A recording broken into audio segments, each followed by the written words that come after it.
you have problems with your farm cart keeping air in the tires? We do. Here at Barefoot Farm, we finally figured out a solution. So stay with me right here. Do you have problems keeping air in the tires of your garden cart? We do here at Barefoot Farms.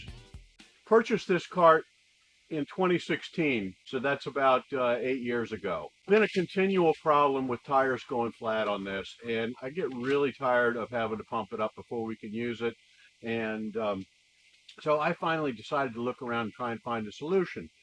I went to Tractor Supply, which is where I purchased the cart. Went to Tractor Supply first to find replacement tubes and tires for these. So these tires are all inflated right now because I pumped them up so I could wheel it in here to the high tunnel. It's very windy today.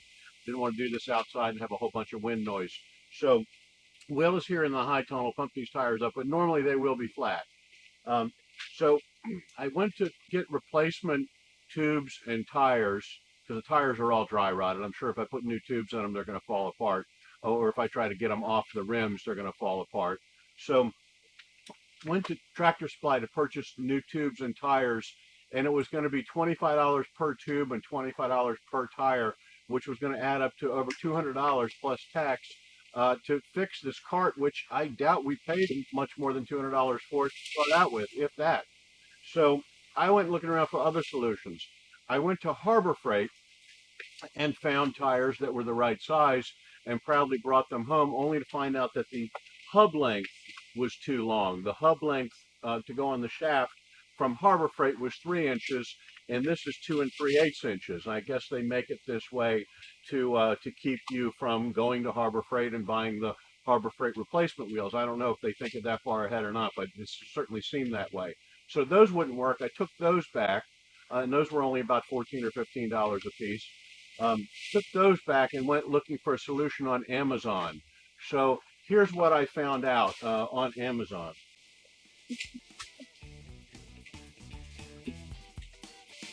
So these 13-inch tires with 13-inch outside diameter tires are flat-free, meaning that there's no, they're not pneumatic, they're solid wheel tires. They got high reviews on Amazon, and so I decided to go for it.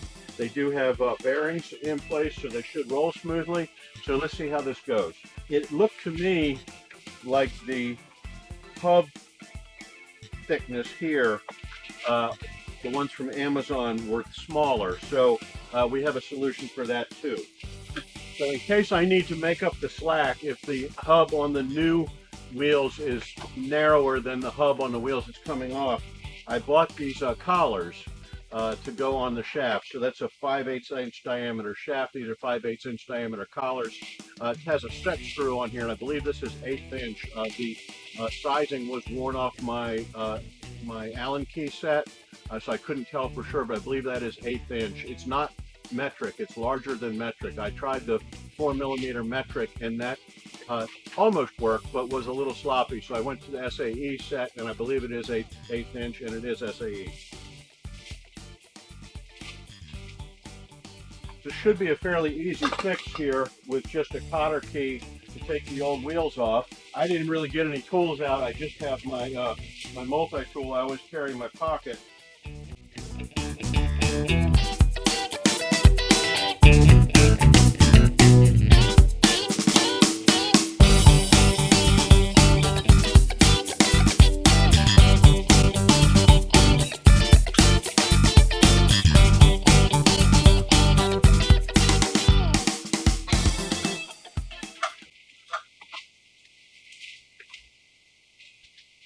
Actually, it's not even worth putting the collar on. There's no need to put the collar on. I could put the collar on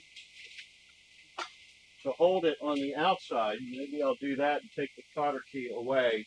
That gives us a snug fit. If I put the cotter key in here, I've got about 3/8 of an inch slop between the outside of the bearing and where the cotter key hole is. So I'm going to go ahead and stick the collar on here, snug that up. I would have, my original plan was to put this collar on the inside here, put that collar on the inside and make up the slack that way, but I think that it's going to be too too wide if we do that. Yeah, we won't have clearance on the cotter pin. So pull that off, drop this back on here, go ahead and put the collar in place.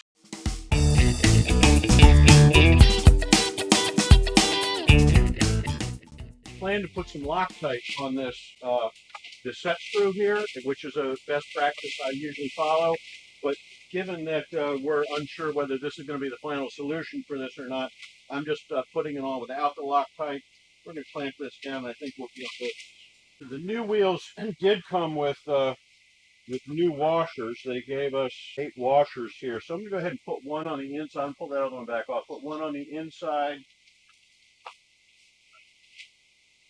Drop the wheel on. Put one on the outside. I will put links to all these parts that I purchased from Amazon in the video description. That way, if you need to order these yourself, you can do so.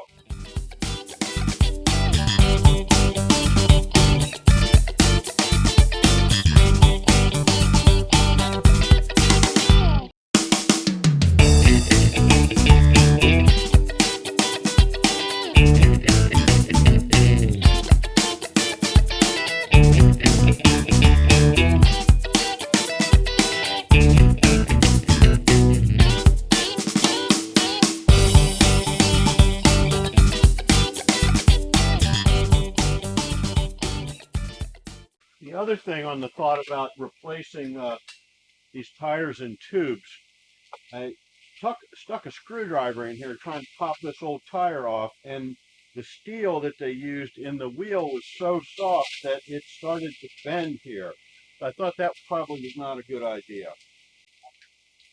If anybody was paying attention there, you would have seen that I put this tire on reverse of the others. I'm going to go back and flip those. It looks like this hub is offset just a little bit, and it's going to give the cart just a little bit wider stance for us to put it on like that. If we pick up an inch or so of stability, that would be fine.